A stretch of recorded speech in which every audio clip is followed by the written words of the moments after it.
We're back for another science club meeting. So today we're going to start off with the solar cell sequel. So I have a video for you guys to watch. Let's all gather around and watch the video together. Well, what did you guys see in this video? What were these cars powered with? Electricity. Are you sure it's electricity, Edward? Sunlight. Sunlight, right. As you can see, the cars had solar panels on them. So they run on the sun, which is really cool. So what are some other things that we see have solar panels in them? Calculators. Calculators, right. We also have some stoplights that have solar panels and they're operated by the sun, which is really energy efficient. And now I have this really cool toy.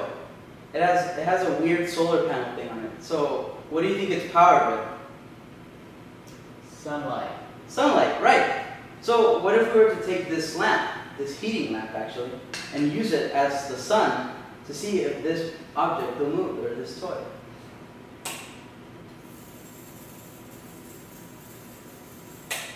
Wait, I didn't see. Did it do anything? It jumped around a lot. Right. So it is powered by the sun. So this thing has a small solar panel on it so that it works and converts light to energy. Now that brings us to our question of the day. How do silicon-type solar cells compare to dye-type solar cells? So for our activity today, we're going to be completing our solar cells that we started last week. But first, we have to go over some safety rules. Just like scientists in a lab, we have to wear our goggles and gloves. If we see them off, your materials will be taken up. But we want you to complete the lesson, so please keep your goggles and gloves on at all times. We need to be a scientist and work together. We need to be careful when using an ethanol product. It can be dangerous if swallowed or if it gets in your eyes. It'll burn. That's no fun. So, do we remember these images from last time? What was this one called? Anthocyanin. Very good. And what did we say was similar between chlorophyll and anthocyanin? They have rings. Right, they have similar ring structure. Very good. So we're going to be looking at if these two products will do the same result with sunlight. So now we're going to make a hypothesis for our experiment today. We're going to have 3 different types of dyes. We're going to have a blueberry, a blackberry, and a mixture of both. We want you guys to decide which one you think will perform better in our experiment. We're going to fill out our hypothesis on a sheet of paper. You're welcome to talk with your group. I'll give you a few seconds to do that.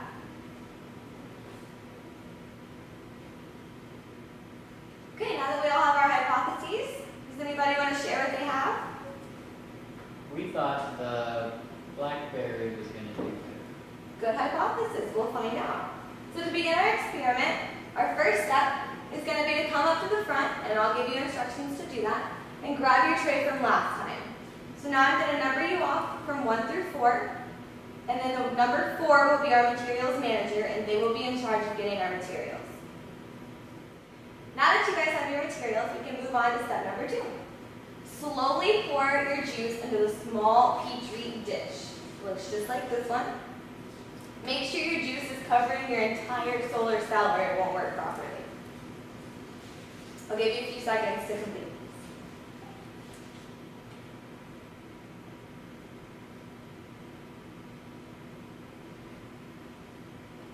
Before we continue on with our experiment, there are important terms you need to know. The first one says, any material that allows electrons to move freely is called a conductor. Second, any material that resists the free exchange of electrons is known as an insulator. And third, a material that has conductivity in between these two is called a semiconductor. Next, electrons like to travel where there is the least amount of resistance.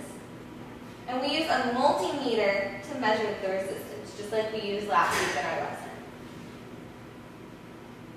Just like this one. So make sure your multimeter is set at this setting, 200. And then number 1 is going to be holding the glass still, while number 4 measures it with the multimeter. I'll give you a few seconds to do this.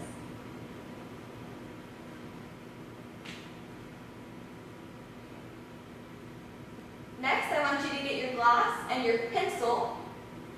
It has to be graphite, no mechanical.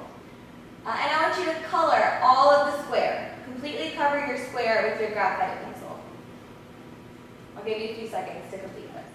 Now that you have your solar cell covered, I want you to carefully, with tweezers, take it out of the die, careful not to mess up the side of the die, and rinse it with 1 dropper full of water. When you have that complete, hold your solar cell up and we'll come around and wash it with our alcohol. I'll give you a few seconds to complete this.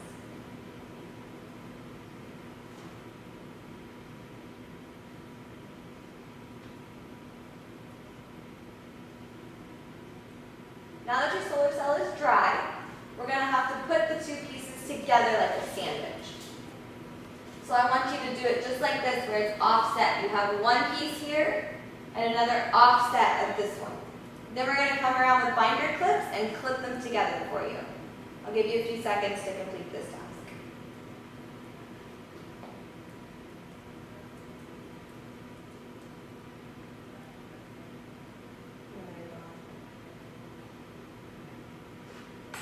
That's it, your solar cell is complete. Aren't you excited? Now we're going to test our solar cell.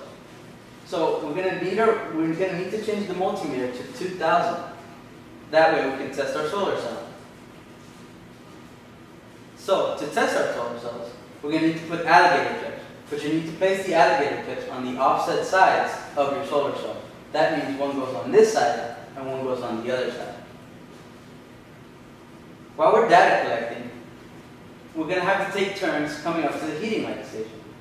While your team's not up here, I want you guys to record the data in inch shade and in the room light.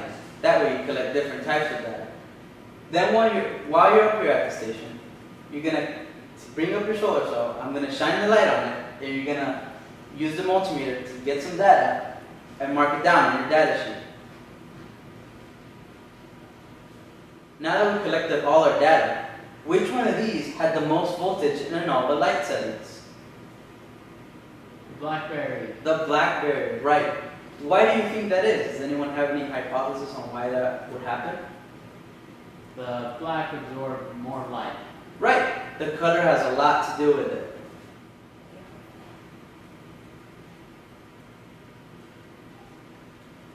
That's right. That's right. Colors have different light properties. As you can see, the IV energy at the very side over there, it goes from lowest energy to highest energy. So the darker the color, the more energy it has.